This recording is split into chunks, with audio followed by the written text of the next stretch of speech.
আমার নাম অনন্যা। শুনতে খারাপ লাগলেও এই গল্পটা আমার জীবনের এক গোপন অধ্যায়। দয়া করে আমাদের এই চ্যানেলটি সাবস্ক্রাইব করে দেবেন। আপনারাই আমার সাহস, আপনারাই আমার গোপন কথা শোনার সাথী। আপনাদের উৎসাহেই আমি এই কঠিন সত্যটা বলার সাহস পাচ্ছি। তাহলে শুরু করছি আমার সেই নিষিদ্ধ প্রেমের কাহিনী। আমার স্বামী প্রসেনজিৎ, সে মানুষটা খারাপ নয়, কিন্তু কেমন যেন একটা যান্ত্রিক। সকালে উঠে অফিসে যাওয়া, রাত করে ফেরা, দিনের পর দিন একই রুটিন। আমাদের মধ্যে কথা হতো, কিন্তু তার মধ্যে কোনো আবেগ ছিল না। কেবলই সাংসারিক হিসেব নিকেশ, বাজার খরচ বা ব্যবসার লাভ ক্ষতি। আমি একটা মানুষ চেয়েছিলাম যে আমার চোখের দিকে তাকিয়ে বুঝতে পারবে আমার মন খারাপ। আমাদের বাড়িতে প্রসেনজিতের ছোট ভাই অর্ক থাকত।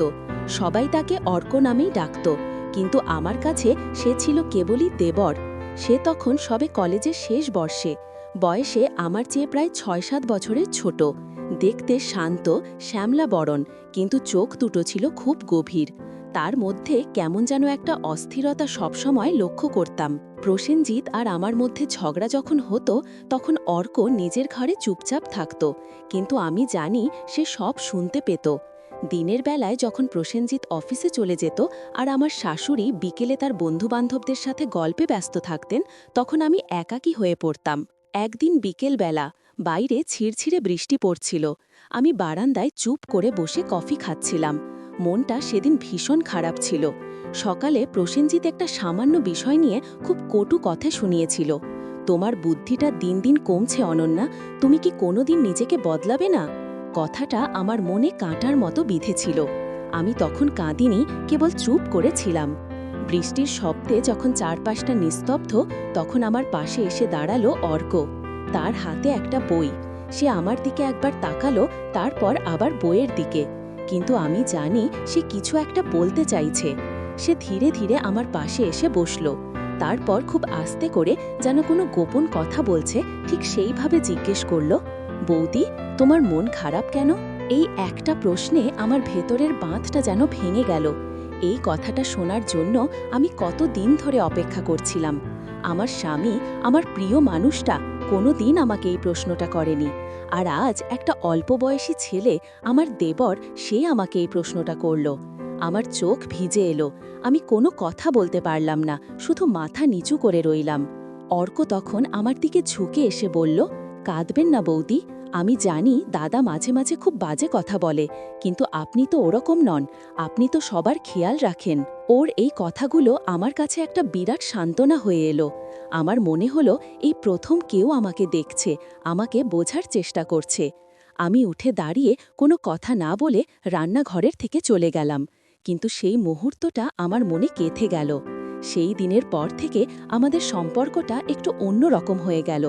আগের মতো দূরত্ব থাকল না। আমি লক্ষ্য করলাম অর্ক সুযোগ পেলেই আমার আশেপাশে ঘোরাঘুরি করে। কখনো লাইব্রেরি থেকে বই এনে আমার হাতে দেয়, কখনো লুকিয়ে লুকিয়ে আমার পছন্দের গান বাজায়। আমিও ধীরে ধীরে তার প্রতি নির্ভরশীল হয়ে পড়ছিলাম। আমার মনের গোপন কথাগুলো, যা কাউকে বলতে পারিনি, তা অর্কের কাছে বলতে ইচ্ছে করত। আমরা দুপুরে প্রায়ই একসঙ্গে ছাদে যেতাম। পুরনো একটা বেঞ্চে বসে আকাশ দেখতাম আর গল্প করতাম। একদিন রাতে আমার শরীরটা হঠাৎ খুব খারাপ লাগলো। প্রচণ্ড জ্বর এলো।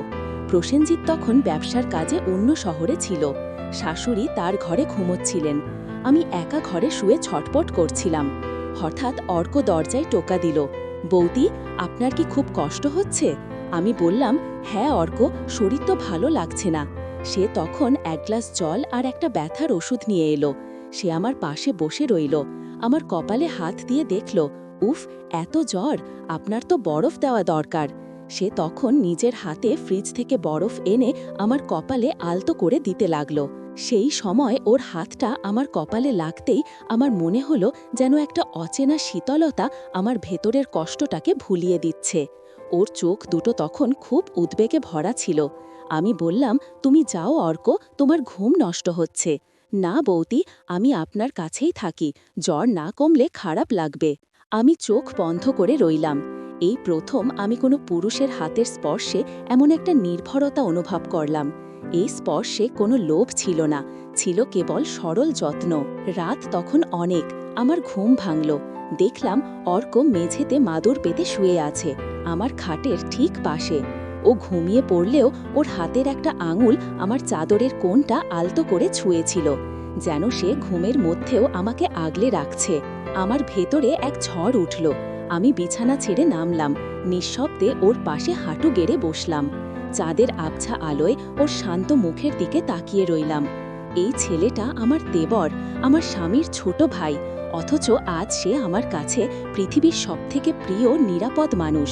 আমি আলতো করে আমার হাতটা ওর কাঁধের উপর রাখলাম, খুব ধীরে, যেন ও জেগে না যায়। ওর শরীরটা তখন কেমন যেন একটু কেঁপে উঠল।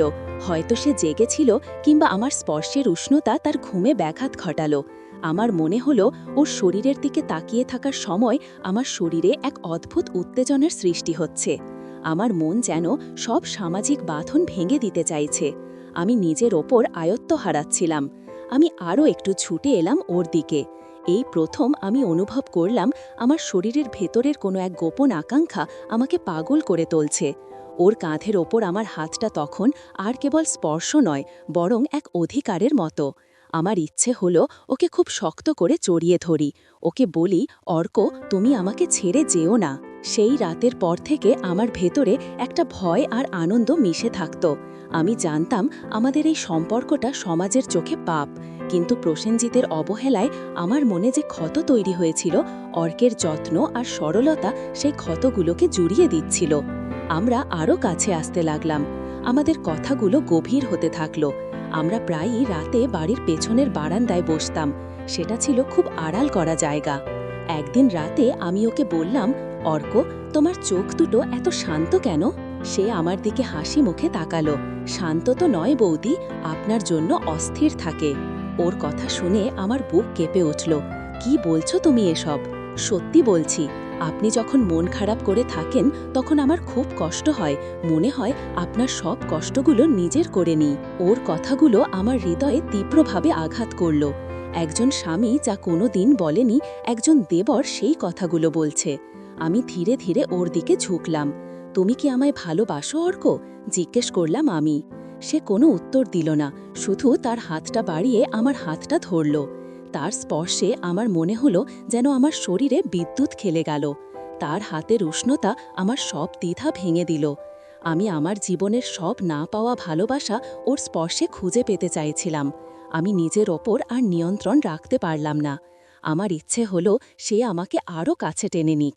আমি তার ভেতরের পুরুষটাকে দেখতে চাইছিলাম, যে কেবলই একজন দেবর নয়, যে আমার সব একাকিত্বের সঙ্গী হতে পারে। আমি আলতো করে তার কাঁধ ধরে তাকে আমার আরও কাছে টেনে নিলাম। আমাদের শরীর তখন খুব কাছাকাছি। আমি অনুভব করছিলাম তার হৃদস্পন্দন, যা আমার কানেও বাজছিল। সে তার উষ্ণ ঠোঁট দুটো আমার কানের কাছে নিয়ে এলো। তারপর খুব মৃদুস্বরে ফিসফিস করে বলল, আপনার এই চোখ দুটো দেখলে আমার ভেতরটা কেমন যেন করে বৌদি, আপনাকে খুব আদর করতে ইচ্ছে করে। এই কথাগুলো আমার জন্য যথেষ্ট ছিল। আমার ভেতরের নারী সত্তা সেদিন চূড়ান্ত মুক্তি পেল। আমি তাকে আরও শক্ত করে জড়িয়ে ধরলাম। আমার শরীর তখন তার শরীরের উষ্ণতায় শান্ত হচ্ছিল। আমি অনুভব করছিলাম ওর পেশিবহুল হাতের বাঁধনে আমি জানি পৃথিবীর সবথেকে সুরক্ষিত স্থানে আছি। এই স্পর্শে কোনো জোর ছিল না, ছিল কেবল দুটি একাকী আত্মার নিঃশব্দ মিলন। ওর হাত তখন আলতো করে আমার কোমরের ভাঁজে রাখল। সেই স্পর্শে আমার শরীরের সব শিরা উপশিরা যেন জেগে উঠল। আমার নিঃশ্বাস ভারী হয়ে গেল। আমার মনে হলো এই বুঝি সেই স্বাধীনতা যা আমি এতকাল ধরে খুঁজছিলাম। আমি সেই মুহূর্তে কেবলই একজন নারী, যে তার সত্যিকারের আকাঙ্ক্ষা পূরণ করতে চায়। সেই রাতে আমাদের গোপন আবেগ আর শারীরিক ঘনিষ্ঠতা আমাদের সম্পর্কের নাম বদলে দিল। সেটা কোনো সামাজিক সম্পর্কের নাম ছিল না, সেটা ছিল কেবলই গোপন প্রেম আর নির্ভরতার নাম। আমাদের সেই লুকানো সম্পর্ক দিনে দিনে আরও গভীর হতে লাগল। প্রসেনজিৎ তার ব্যবসায়িক জগতে ব্যস্ত থাকত, আর আমরা আমাদের গোপন জগতে। রাতে যখন সবাই ঘুমিয়ে পড়ত, তখন আমরা পেছনের বারান্দায় অথবা ছাদে দেখা করতাম। অর্ক আমাকে কেবল শারীরিক সুখ দিত না, সে আমার মনের কথা শুনত, আমাকে সাহস দিত। সে আমার জন্য কবিতা লিখত, যা আমি লুকিয়ে পড়তাম। আমার মনে হতো অর্ক আমার জীবনের সবথেকে বড় উপহার। কিন্তু এই নিষিদ্ধ সম্পর্কটা বেশি দিন টেকেনি। একদিন প্রসেনজিতের এক বন্ধুর বিয়েতে আমাদের সবাইকে বাইরে যেতে হলো। আমরা প্রায় 3 দিনের জন্য অন্য এক শহরে গেলাম। সেখানেই প্রথম আমি অর্ককে ছাড়া একাকী হলাম। সেই সময়টা আমার কাছে অসহনীয় লাগছিল। আমি যখনই প্রসেনজিতের পাশে থাকতাম আমার কেবলই অর্কের কথা মনে পড়ত। আমার মনে হতো আমি একটা বড় পাপ করছি, কিন্তু সেই পাপের মধ্যেই আমার জীবনের সবথেকে বড় সুখ লুকিয়েছিল। তৃতীয় দিনে প্রসেনজিৎ আমাকে বলল, অর্ক তার চাকরির ইন্টারভিউয়ের জন্য এই শহরে কিছুদিন থেকে যাবে, তোমরা ফিরে যাও। কথাটা শুনে আমার বুকটা থপ করে উঠল। অর্ক আমাকে কিছু বলেনি কেন? আমি লুকিয়ে অর্কের কাছে গেলাম। তুমি আমাকে না বলে চলে যাচ্ছ কেন? অর্ক আমার দিকে তাকিয়ে হাসল। চলে যাচ্ছি না বৌদি, শুধু একটু দূরে থাকছি। আমাদের এই সম্পর্কটা এভাবে চলতে পারে না, এটা আমাদের দুজনের জন্যই খারাপ। আমি কান্না থামাতে পারছিলাম না। তুমি কি আমাকে আর ভালোবাসো না? অর্ক তখন আমার হাতটা ধরল। ভালোবাসি, তাই তো দূরে চলে